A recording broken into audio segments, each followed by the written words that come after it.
আমার যেদিন বিয়ে হয় বিয়ের দিনই জানতে পারলাম আমার স্বামীর আরো একটা বউ আছে। আমি আমার চাচা চাচির কাছেই বড় হয়েছি। আমার চাচি আমাকে বিয়ে দিতে পারলেই বাঁচে, তাই হঠাৎ দেখতে এসেই বিয়ে দিয়ে দেয়। বিয়ের সময় তখন আমার স্বামীর বয়স ছিল 39 বছর আর আমার মাত্র 18 বছর চলে মাত্র। বিয়ে করে স্বামীর বাড়িতে যেয়ে জানলাম আমার স্বামীর আরো একটা বউ আছে। বউ থাকার পরও কেন আমাকে বিয়ে করলো এটা জানতে চাওয়ায় স্বামী আমাকে বলল, বড় বউয়ের কোনো বাচ্চা হয় না, তাই তোমাকে বিয়ে করা।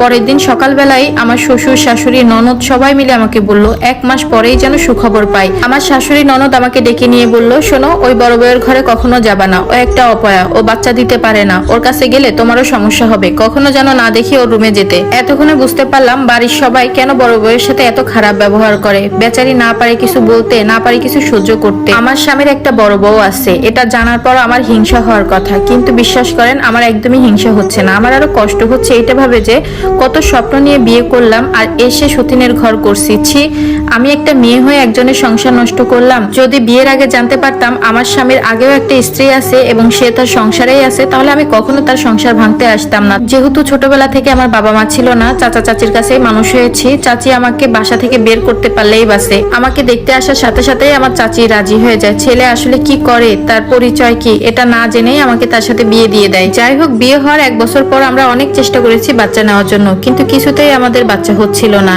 এরপর কিন্তু আমরা ডাক্তারও দেখিয়েছি। অনেক ডাক্তার দেখানোর পর ডাক্তার আমাদের বলে যে বউয়ের কোনো সমস্যা নাই, কিন্তু এরপরও শ্বশুরবাড়ির সবাই আমাকে দোষ দিচ্ছে। এরপর আমি তাদের অনেক বুঝিয়ে বলেছি সমস্যাটা হয়তো বা আমার না, সমস্যাটা আপনাদের ছেলের, মানে আমার স্বামীর। কথা বলাতেই আমার স্বামী আমার গায়ে হাত তুললো আর সবাই অনেক বকাবকি শুরু করলো। আমার স্বামীকে আমি অনেকভাবে চেষ্টা করেছি ডাক্তার দেখানোর জন্য, কিন্তু সে কিছুতেই ডাক্তার দেখাবে না।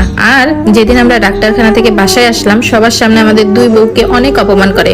তোরা 2টাই অপয়া, 2টাই বাজার, তোরা 2টাই সন্তান দিতে পারবি না, তোদের 2টাকেই তালাক দিয়ে আমি নতুন আরো একটা বিয়ে করব দেখিস। আমি সেদিন অনেক কান্না করেছিলাম। তখন ভেবেছিলাম তাকে একবার ছেড়েই দিব। ছেড়ে বা যাবো কোথায়? আমার যে চাচি, সে তো আমাকে অনেক নির্যাতন করে। সেদিন আমাকে বড় বউ ঘরে নিয়ে বলে, বোন, সমস্যা আমারও না তোমারও না, সমস্যা হচ্ছে আমাদের স্বামী। দেখো, এবারও যদি কোনো মেয়েকে বিয়ে করে আনে তারও কোনো বাচ্চা হবে না। বলতে না বলতে 15 দিনের মাথায় আমার স্বামী নতুন আরো একটা বিয়ে করে একটা নতুন বউকে ঘরে আনে।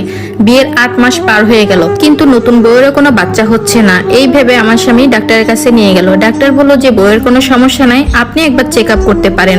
আসলে চেক আপ করলে তো তার সমস্যাটা বেরিয়ে হয়ে আসবে আর তার মান সম্মানও চলে যাবে, ইজ্জতও নষ্ট হবে। এই জন্য সে কখনো চেক আপ করাতে চায় না। তৃতীয় বউয়ের বাবা ছেলের সম্পত্তি দেখেই তার মেয়েকে বিয়ে দিয়ে দেয়। আমরা যে 2 জন ছিলাম তার সতীন হিসাবে, এটা দেখার পরও তার মেয়েকে বিয়ে দিয়ে দিয়েছিল। এখন যে টাকা পয়সা কখনো সুখ দেয় না, এটা তার বাবা হারে হারে বুঝতেছে। কয়েকদিনের মাথায় ছোট বউকেও সে তালাক দিয়ে দেয়। অবশেষে আমি আর বড় বউ ঠিক করলাম যে আমরা তালাক চাই। তালাকের ব্যবস্থা করে আমরা চলে গেলাম। বড় বউকেও দেখার মতো কেউ নাই, আমাকেও দেখার মতো কেউ নাই। আমার অবশ্য আছে চাচা চাচি, কিন্তু তাদের কাছে গেলে আমার কখনো শান্তি মিলবে না। অবশেষে আমরা বিয়ের সময় ছোটখাটো যে গয়নাগুলো পেয়েছিলাম 2 বউ, এটা একত্রে জমা করি এবং আমাদের দেনমোহরের 2 লাখ মানে 4 লাখ টাকা আমরা একত্র করি। আমার স্বামীর কোনো টাকার অভাব ছিল না, তাই আমাদের 2 বউকে ডিভোর্স দেওয়ার পর আমাদের দেনমোহর সম্পূর্ণ পরিশোধ করেই সে আমাদের ছেড়ে দেয়। তার কাছে টাকার কোনো অভাব নাই, যার কারণে আমাদের মতো মেয়েকে একটার পর একটা ঘরে আনতে পারে, আবার 2 দিন পরে ছেড়েও দিতে পারে। আমরা যে টাকাগুলো পেয়েছিলাম আমরা 2 বউ মিলে সেটা ব্যাংকে রেখেছি। আর আমরা এখন গ্রামে থাকি। গ্রামে থেকেই আমরা গার্মেন্টস এর চাকরি নিই। আমাদের বেতন ছিল 6000 টাকা করে। বড় বউ মানে আমার বড় সতীন, তাকে এখন আমি কোনো সতীন মানি না, সে আমার বড় বোন। তার বয়স 30 বছর আর আমার বয়স মাত্র 19 বছর এখন চলে। আমরা 2 জন মিলে মাসে 12,000 টাকা ইনকাম করতে পারি। আলহামদুলিল্লাহ, এটা দিয়ে আমরা টুকিটাকি চলতে পারি। আলহামদুলিল্লাহ, আমরা এখন মানসিকভাবে অনেক ভালো আছি, কোনো জালিমের হাতে নাই।